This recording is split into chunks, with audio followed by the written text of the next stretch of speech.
There you have it. Joining me now, Dr. Who would Bhattacharya, like to Stanford apologize School to of us Medicine, conspiracy theorists as well as first? Dr. McCullough, epidemiologist, author of The Courage to Face COVID-19. Dr. B, let's start with you. Do you have any reforms to add to that list? I know it's a long list that we've all been compiling, but that's just a start. I think for one, stop telling noble lies. Commit to never telling a lie, noble or otherwise, ever again. Do not use your power to manipulate human behavior.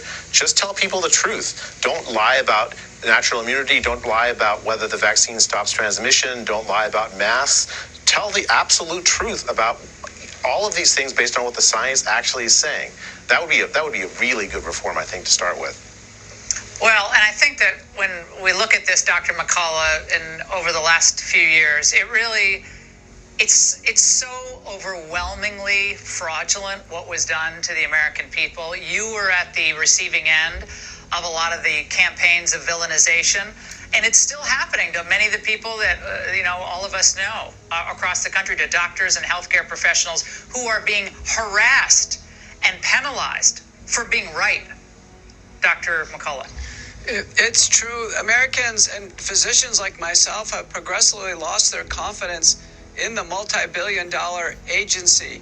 From these erratic yet dictatorial recommendations on contagion control, vaccination, and the lack of not only data transparency, but data analyses. The CDC and FDA owed America a monthly data analysis on safety of the vaccines. They should have had external data safety monitoring boards in place. They should have external oversight in multiple aspects of the agency, and I completely agree. Everybody needs to go, and we need to install regular and rigorous oversight from Congress and the Senate. We don't trust them. Now, Dr. Harvey Risch, who's retiring from Yale this weekend, it's a big party for him.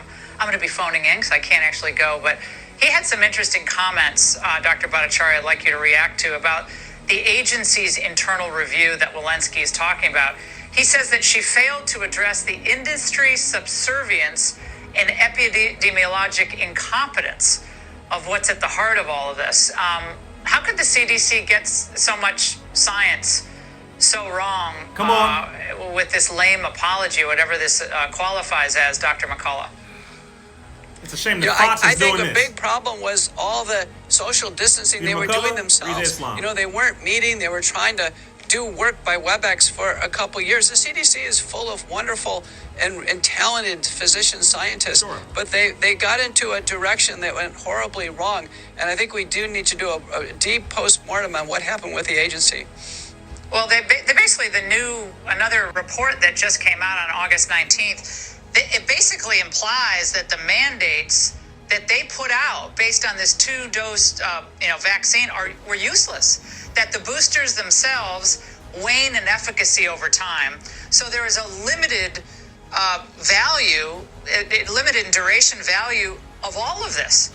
But again, people are still following, Dr. Bhattacharya, this original guidance on the vaccines as if they reduce transmission. But the CDC is implicitly admitting now blatantly that they don't stop transmission of the virus. Never that did. was the entire basis of the vaccine mandates, were they not? And still going on right, for the CMS and for healthcare facilities all over the United States and schools and colleges.